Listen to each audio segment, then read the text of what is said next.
I think both of them need to be in jail. I don't feel too much sympathy. You know, that's fucked up. The Detroit, the shelter system, and it's fucked up about all the the homelessness and how the inflation is, how the cost of living, housing, and all that shit. Like rent then went up high as fuck. Everything going up high as fuck, and homeless at an all time high. That is fucked up. And I think on this end, I think both of them need to be like in jail. The homelessness, alcohol, that is fucked up to be having to sleep in the van. Like, I thank God for the opportunities that I have and my kids have that they ain't got to do none of that. You know what I'm saying? So, and at the same time with that, they had said I had read the article and it said the 2-year-old was just in a diaper and in a t-shirt, and then the I think it was 9-year-old, the older kid was in a t-shirt. You know what I'm saying? And if it's cold like that, you know what I'm saying? If she don't belong in jail, then she belong like get some mental like help or something. You know what I'm saying? Like for real, like mental illness is wrong. So I'm not blaming her for nothing. You know what I'm saying? That's why I had to pause before I said something, because I'm not blaming her for nothing. Because that shit is strong, is deep.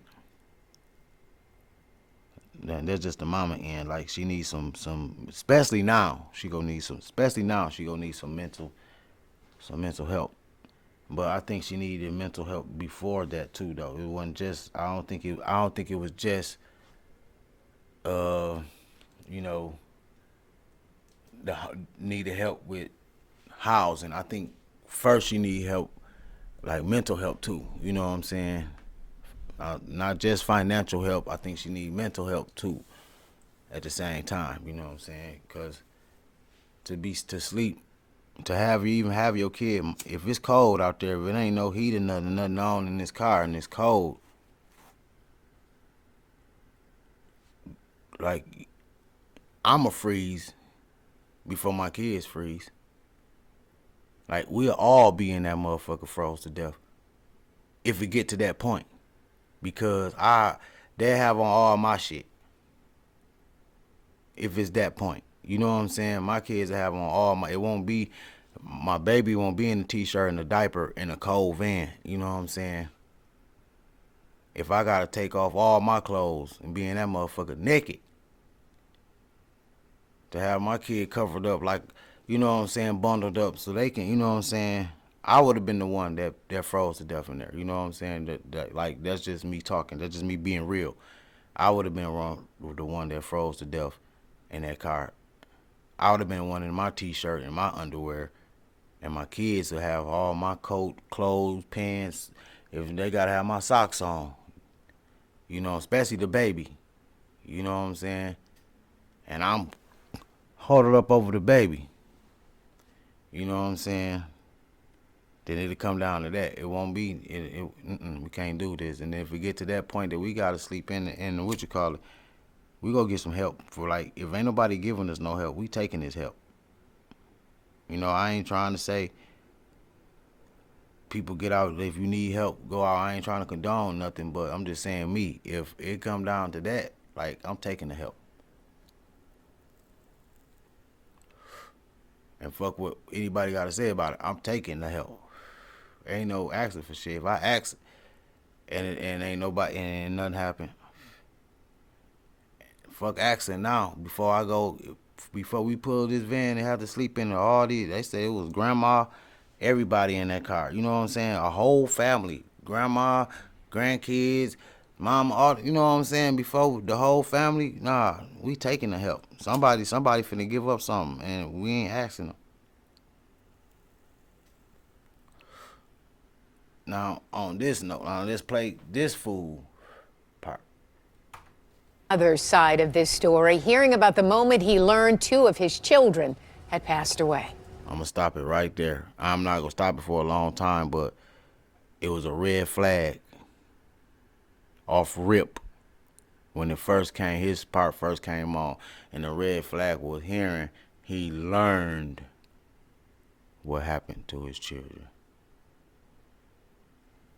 You supposed to know about who Darnell we'll talk Curry Sr. afterwards. wiped away tears while talking with me about his children, Darnell Jr. and Amelia, and the distressing phone call he says he took from their mother, Tatiana Williams, on Monday. I went to the gym. As soon as I got on the treadmill, she called saying, "Can I make it to the hospital?" I went to the gym, and as soon as I got on the treadmill,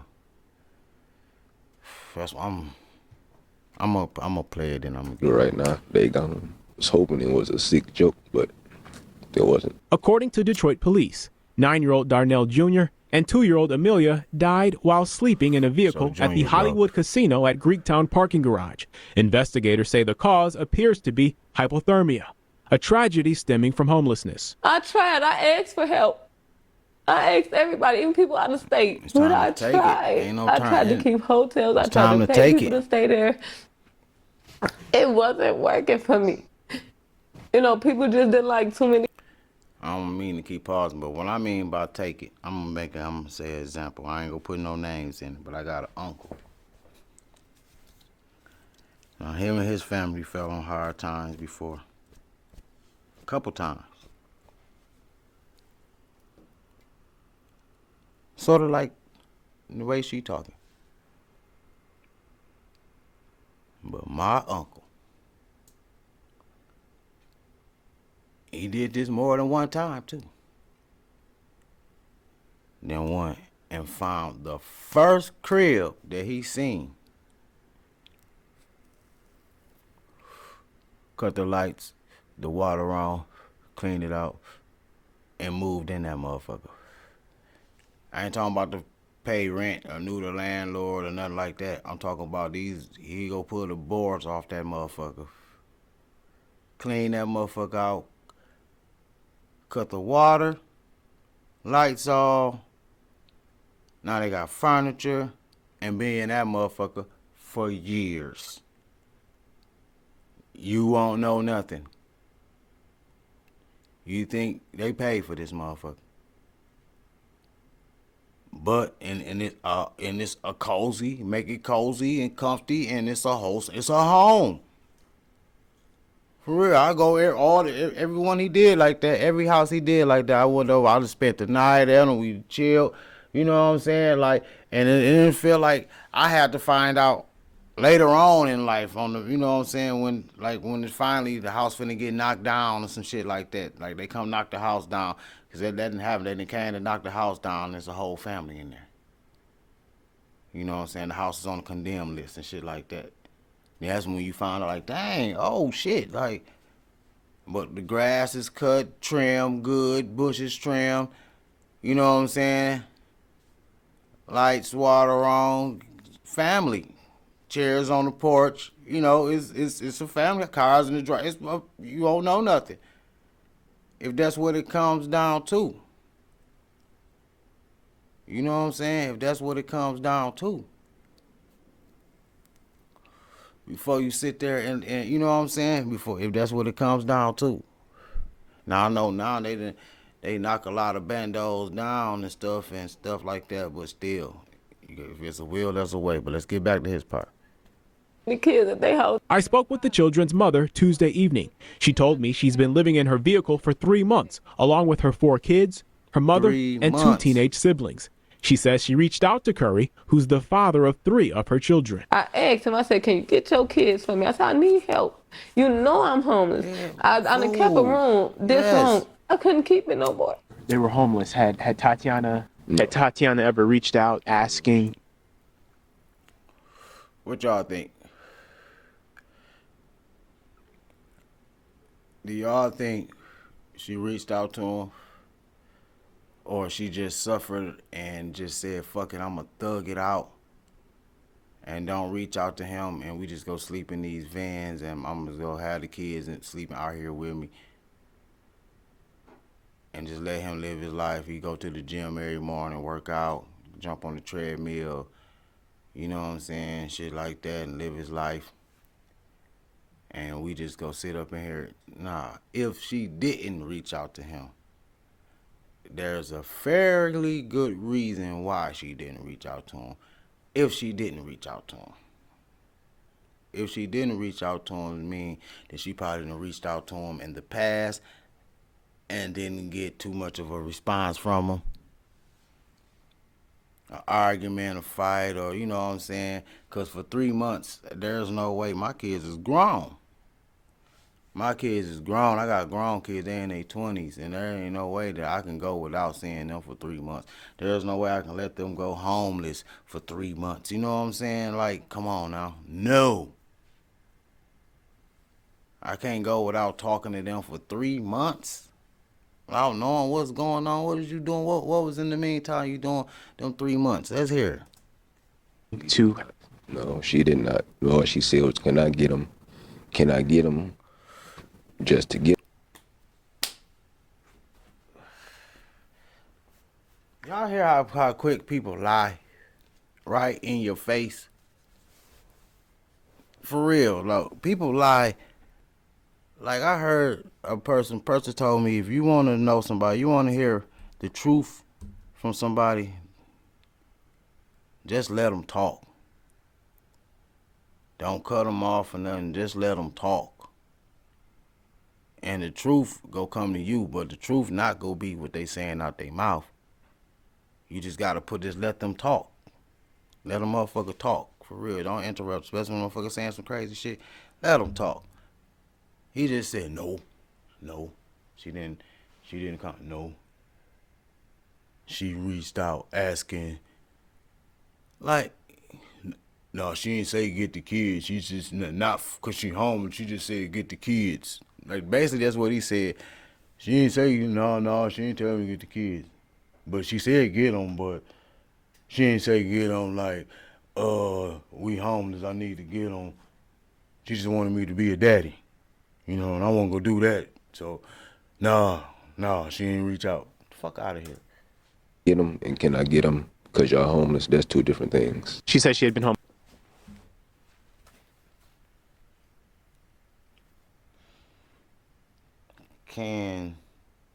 That's why I'm glad, like, I ain't got homeboys like that.